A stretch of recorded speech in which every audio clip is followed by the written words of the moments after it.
अस्सलाम वालेकुम। आज हम देखेंगे switch statement, definition, syntax, flowchart and some programs. So let's start. सबसे पहले हम इसकी डेफिनेशन देख लेते हैं। The switch statement is another conditional structure. It is a good alternative of nested if else. It can be used easily when there are many choices available and only one should be executed. Switch statement हमारे पास कहाँ पे use होती है? एक तो ये alternative है किसका? नेस्टेड इफ एल्स का। नेस्टेड इफ एल्स में जैसे जैसे हम इफ़ की कंडीशंस बढ़ाते जाते हैं तो प्रोग्राम कॉम्प्लेक्स होता जाता है। तो उस चीज़ का एक बेहतर अल्टरनेटिव हमारे पास क्या है? Switch statement. इसमें भी हमारे पास एक कंडीशन होती है और वो कंडीशन जो होती है उसके आगे से बहुत सारी चॉइसेस होती हैं और उनके अकॉर्डिंग जो होता है उनमें से कोई एक चॉइस जब ट्रू होती है तो उसकी जो स्टेटमेंट होती है वो एग्जीक्यूट हो जाती है। जब हमारे पास बहुत सारी चॉइसेस होंगी, जैसे हमने एक वीक के 7 डेज़ को कैलकुलेट करना है या हमें उससे रिलेटेड कोई प्रोग्राम लिखना है या मंथ से रिलेटेड हमारे पास कोई प्रोग्राम है, तो वहाँ पे हम यूज़ करेंगे स्विच स्टेटमेंट। अगर हम इसका सिंटैक्स देखें तो हमारे पास सबसे पहले स्विच का कीवर्ड यहाँ पे यूज़ होता है। कुछ कीवर्ड्स यूज़ होते हैं जैसे स्विच है, केस है, ब्रेक है, डिफ़ॉल्ट है। स्विच का कीवर्ड यूज़ होता है, देन ब्रैकेट्स के अंदर हम एक्सप्रेशन लिख देते हैं।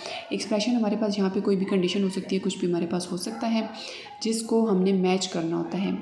जैसे केस 1 में जो है हम वैल्यू 1 को जो है वो देखेंगे। अगर हमारा फर्स्ट जो वैल्यू है वो मैच कर जाती है एक्सप्रेशन से तो हमारा केस 1 में जो स्टेटमेंट होगी वो वाला ब्लॉक एग्जीक्यूट हो जाएगा। और ब्रेक इसके बाद लगता है, ब्रेक जो होता है हर जो हमारा केस होता है उसके बाद लास्ट में ब्रेक होता है।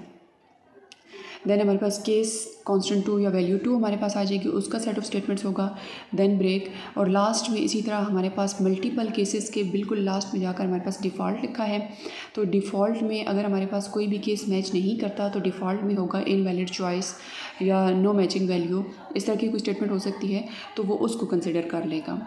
अगर हम इसका फ़्लो चार्ट देखें तो फ़्लो चार्ट में सबसे पहले हम ऊपर सिंगल एक्सप्रेशन जो हमारे पास स्विच में होती है चीज़ वो होता है। उसके बाद केसेस में हर केस में जो होती है वो कंडीशन होती है, like equal to case constant 1 yes है तो उसका कोड जो है ब्लॉक वो वाला एग्जीक्यूट हो जाएगा। अगर हमारे पास कंडीशन फॉल्स हो जाती है तो वो सेकंड केस पे जाएगा। सेकंड केस में भी येस नो 2 चॉइसेस होंगी। अगर येस होती है तो उसके अंदर जो स्टेटमेंट्स होंगी वो एग्जीक्यूट हो जाएंगी।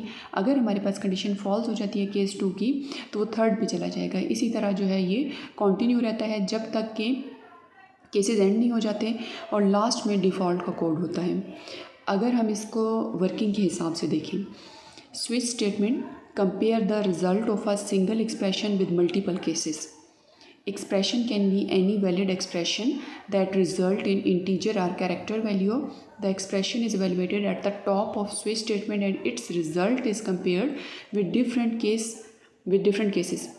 Each case level represent one choice. क्या होगा कि जो स्विच स्टेटमेंट होती है बेसिकली उसका काम क्या होता है, उसमें मल्टीपल केसेस होते हैं और उन मल्टीपल केसेस के साथ जो है वो वैल्यूज़ को मैच किया जाता है। एक्सप्रेशन जो होता है उसके अंदर हमारे पास जो स्विच के अंदर एक्सप्रेशन होता है वो कोई भी वैलिड एक्सप्रेशन हो सकता है। वो उसमें हम कोई इंटीजर लिख सकते हैं, उसमें हम कोई वेरिएबल लिख सकते हैं, कोई मतलब हम उसमें वैल्यू देते हैं और फिर उस चीज़ को मैच किया जाता है उसके केसेस के साथ और तब तक मैच किया जाएगा जब तक डिफरेंट केसेस के साथ मैच करते हुए हमें वैलिड चॉइस नहीं मिल जाती। If the result matches with any case, the corresponding block of statement is executed. Any number of cases can be used in one switch statement. यानी जब हमारे पास बहुत सारी चॉइसेस होती हैं तो वहाँ पे हम स्विच स्टेटमेंट यूज़ करेंगे। कोई इसकी लिमिट नहीं है कि लाइक 2 टाइम 3 टाइम 4 टाइम, आप एनी नंबर ऑफ़ केसेस इसमें यूज़ कर सकते हैं। अगर हम इसमें 2 मेन पॉइंट हैं, एक उसमें यूज़ होती है ब्रेक और एक इसमें यूज़ होता है डिफ़ॉल्ट। ब्रेक क्या होता है? The statement in each case label is used to exit from switch body. जब कोई भी केस लाइक केस 1 है, केस 1 आप लिखते हो, देन आप उसके नीचे प्रिंट एफ की स्टेटमेंट लिखते हो और लास्ट में उसके ब्रेक लिखते हो। ब्रेक का मकसद क्या है कि अब ये वाली जो पोर्शन है ये यहाँ पे एंड हो गया, देन अगला केस वहाँ से स्टार्ट हो जाएगा। It is used at the end of each case label when the result of the expression matches with the case label, the corresponding statement are executed, यानी जब हमारे पास जो केस का रिज़ल्ट है वो मैच कर जाता है तो उस सूरत में जो उसमें मौजूद जो स्टेटमेंट्स होंगी, जो ब्लॉक होगा, वो एग्जीक्यूट कर दिया जाएगा। The break statement comes after the statement and the control exit from switch body. जो ब्रेक होता है वो ये कहता है कि अब मैच हो गया है तो अब यहाँ से एग्जिट कर जाओ। If break is not used, all case blocks that come after the matching case will also be executed. जहाँ पे हमारी कंडीशन ट्रू हो जाती है, रिज़ल्ट जो है वो प्रिंट हो जाता है, उसके बाद अगर आप केस यूज़ नहीं करते तो वो ट्रू केस के बाद भी उसको जो जो कुछ नज़र आएगा वो सारे ब्लॉक्स को एग्जीक्यूट करवा देगा। तो इस तरह हमारा रिज़ल्ट इनकन्सिस्टेंट हो गया। देन हमारे पास है default. The default label appear eight the end of all case. It is executed only when the result of expression doesn't match with any case. Its use is optional. The position of default label is not fixed.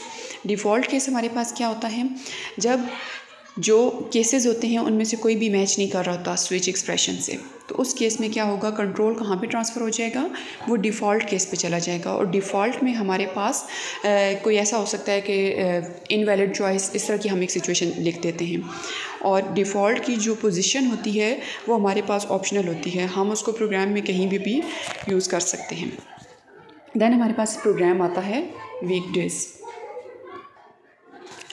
इस programme में क्या कहा गया है कि C program to enter a number and print name of weekdays using switch case statement. User ने एक number inter करना है, लाइक 1 है, हम क्या देते हैं 1। अगर यूज़र इंटर करता है केस 1 है तो वैल्यू मंडे हो जाए, केस 2 है तो वैल्यू ट्यूसडे हो जाए। तो इस तरह जो है हमने एक प्रोग्राम यूज़ करना है और इसमें हमने स्विच केस स्टेटमेंट को यूज़ करना है। अगर हम इस प्रोग्राम को देखें, सबसे पहले हेडर फाइल्स हैं, देन मेन का फंक्शन है। अब एक नंबर इंटर करवाना है तो उसके लिए हमें एक इंटीजर लेना पड़ेगा। यहाँ पे हमने क्या किया है, इंट n, और इंट n के लिए हमने इनपुट स्टेटमेंट लिख लेनी है। Print F inter day number, scan F में %d का हमने फॉर्मेट स्पेसिफायर यूज़ किया क्योंकि प्रोग्राम में इंटीजर डेटा टाइप यूज़ हो रही है। Address operator n। अब स्विच n यहाँ पे हमारे पास एक्सप्रेशन है जिसको हमने मैच करना है। अब केस 1 में हमारे पास क्या है, प्रिंट एफ मंडे, यानी यूज़र अगर नंबर में वैल्यू इंटर करता है 1 तो आउटपुट में क्या शो हो जाएगा, मंडे। देन ब्रेक की स्टेटमेंट, यानी अगर शुरू में ही हमारे पास कंडीशन ट्रू हो जाती है तो ब्रेक उसको वहीं पे प्रोग्राम को स्टॉप कर देगी और वो स्विच के जो कंडीशन वाला पोर्शन है या जो एक्सप्रेशन वाला पोर्शन है वहाँ से एग्जिट कर जाएगा, लास्ट पे चला जाएगा कंट्रोल। अब अगर यूज़र इंटर करता है केस 2 में क्या मैच करना है, प्रिंट एफ में ट्यूसडे ब्रेक, फिर केस 3 में इसकी वैल्यू क्या है, वेडनेसडे ब्रेक, केस 4 में वैल्यू क्या है, थर्सडे ब्रेक, केस 5 में वैल्यू है फ्राइडे ब्रेक, केस 6 में वैल्यू है सैटरडे ब्रेक, केस 7 में हमारे पास वैल्यू है संडे ब्रेक। अब अगर यूज़र इनमें से कोई भी 1 से 7 तक कोई भी नंबर जो है वो इनपुट करवाता है तो कॉरस्पॉन्डिंगली जो है वो उसके वीकडेज शो हो जाएंगे। अगर यूज़र इनमें से कोई वैल्यू इनपुट नहीं करवाता तो फिर कंट्रोल कहाँ जाएगा, वो डिफ़ॉल्ट पे जाएगा। और डिफ़ॉल्ट में हमारे पास एक प्रिंट एफ की स्टेटमेंट है, invalid input. For example user ने यहाँ पे 9 इंटर करवा दिया तो उस केस में आउटपुट इसकी क्या शो होगी, इनवैलिड इनपुट।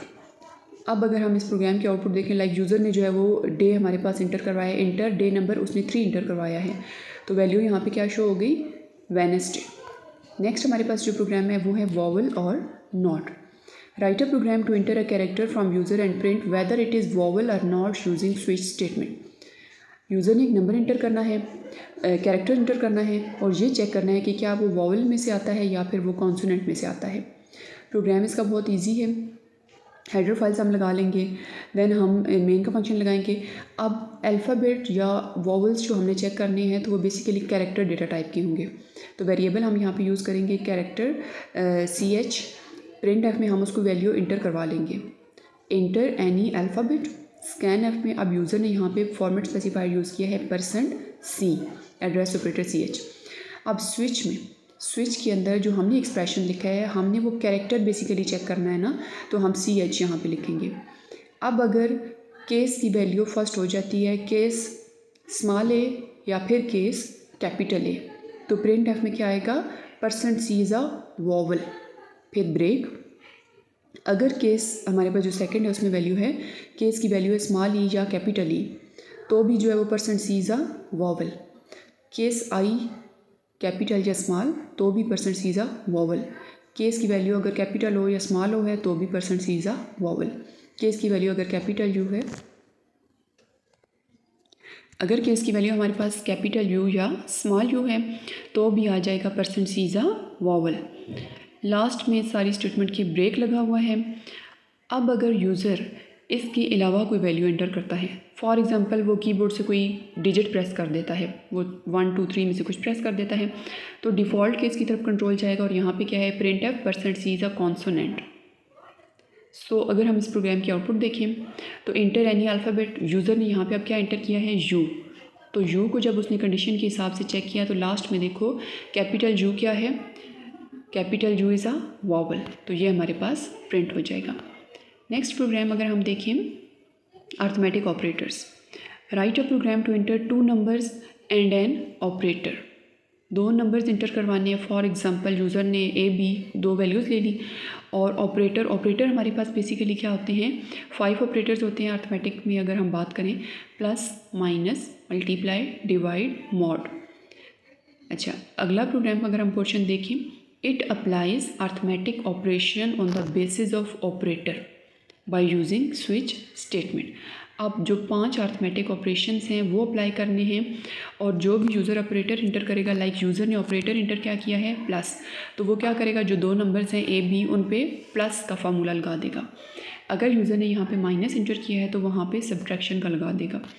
अब अगर हम इस प्रोग्राम को देखें, हेडर फाइल्स हमने यूज़ की, मेन का फंक्शन यूज़ किया, देन कैरेक्टर में हमने ऑपरेटर लिया और इंटीजर टाइप के हमने 2 वेरिएबल्स लिए, 2 नंबर्स लिए।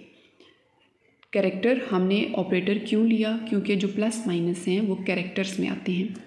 प्रिंट एफ में इंटर फर्स्ट नंबर, देन दरमियान में हमने ऑपरेटर इंटर करना है और फिर हमने लास्ट पे सेकंड नंबर इंटर करना है।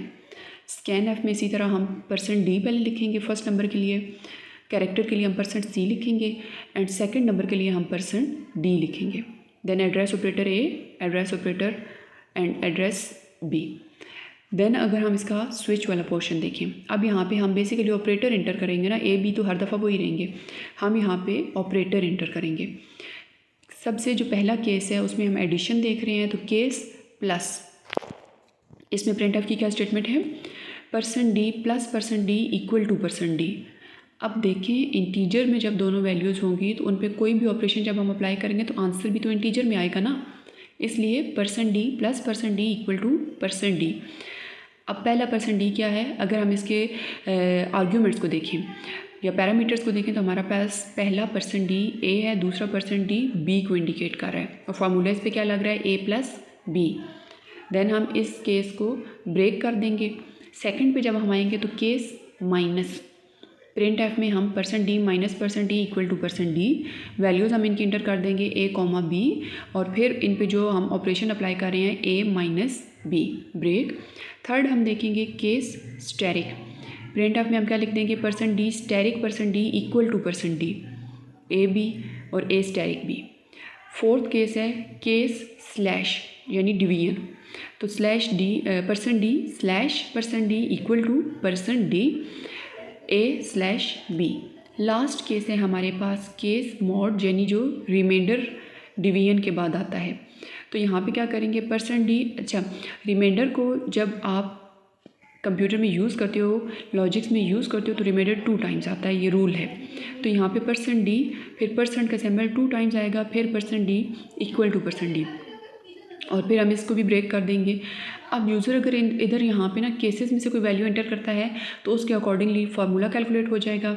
लेकिन अगर यूज़र यहाँ पे फॉर एग्जांपल हैश इंटर कर देता है, @ इंटर कर देता है, तो उस केस में क्या होगा, कंट्रोल कहाँ पे जाएगा, डिफ़ॉल्ट वाले पोर्शन पे और इनवैलिड ऑपरेटर प्रिंट हो जाएगा। अगर हम इस प्रोग्राम की आउटपुट देखें, इंटर फर्स्ट नंबर, यूज़र ने इंटर किया 3, ऑपरेटर उसने इंटर किया प्लस, देन उसने सेकेंड नंबर इंटर किया 5, तो वैल्यू हमारे पास क्या आ गई 8। तो इस तरह जो है वो केसेस को चेक किया जाता है। अब यहाँ पे ब्रेक का अगर हम यूज़ देखें तो फर्स्ट केस ही ट्रू हो गया था तो ब्रेक ने वहीं पे इसको स्टॉप कर दिया था। नेक्स्ट हमारे पास प्रोग्राम है type conversion. Write a program that input a value and type of conversion. The program should then output value after conversion. The program should include following conversion: 1 inch is equals to 2.54 centimeter, 1 gallon equal to 3.785 liters, 1 mile equal to 1.609 kilometers, 1 pound equal to 0.4536 kilograms. Make sure your program should accept only valid choices for type of conversion. अब इस programme में हमने basically करना क्या है, हमने एक value input करवानी है और टाइप ऑफ कन्वर्जन इनपुट करवानी है। वैल्यू यानी कोई भी 1 2 3 कोई भी नंबर होगा, और टाइप ऑफ कन्वर्जन के हम उस वैल्यू को सेंटीमीटर में लेके जाना चाहते हैं, लीटर में लेके जाना चाहते हैं, किलोमीटर में या किलोग्राम्स में। तो हमने उसका यूनिट इंटर करवाना है और वैल्यू इंटर करवानी है, और फिर प्रोग्राम जब वैल्यू का आउटपुट शो करेगा तो वो कन्वर्टेड फॉर्म में उसको शो कर देगा। देखते हैं इस प्रोग्राम को।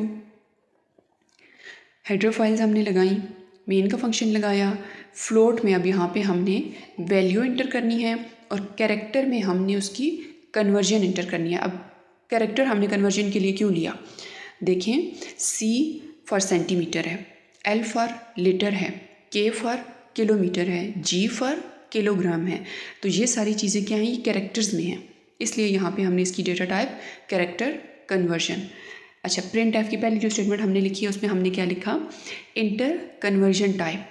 यहाँ पे यूज़र कन्वर्जन टाइप इंटर करेगा और वो उसने जो है वो प्रिंट एफ में पहली जो उसने लिखी है वो है C for centimetre, L for litres, K for kilometres, G for kilograms, और स्कैन एफ में जो है %C यहाँ पे फॉर्मेट स्पेसिफायर कैरेक्टर का और एड्रेस ऑपरेटर कन्वर्जन।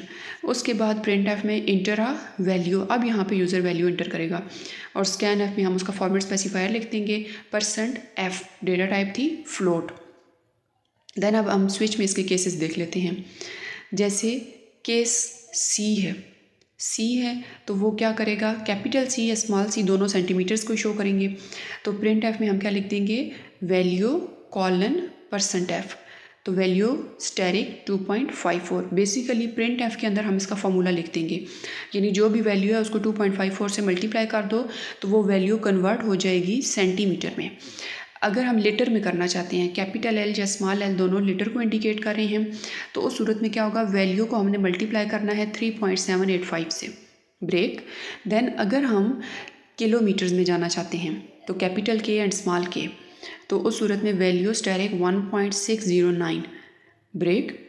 अगर हम किलोग्राम्स में जाना चाहते हैं, हम पाउंड को ग्राम्स में कन्वर्ट करना चाहते हैं, तो यहाँ पे हम केस में क्या करेंगे, कैपिटल G या स्मॉल g, एंड फार्मूला इसका क्या होगा, वैल्यू को मल्टीप्लाई कर देना है 0.4536 से, एंड ब्रेक। और इसके अलावा यूज़र अगर ABC कुछ भी इंटर करता है, ABFGH कुछ भी इंटर करता है, तो उस केस में क्या होगा, डिफ़ॉल्ट पे कंट्रोल जाएगा, और प्रिंट एफ में क्या है, इनवैलिड चॉइस। अब देखते हैं यूज़र ने यहाँ पे क्या इंटर किया है।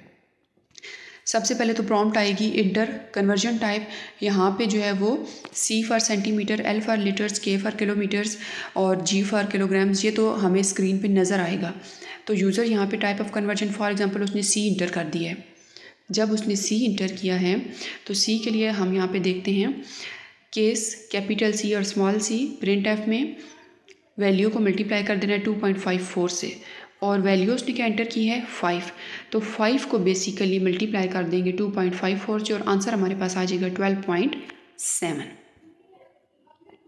Thanks for watching this video and don't forget to like, share and subscribe tech and CS department.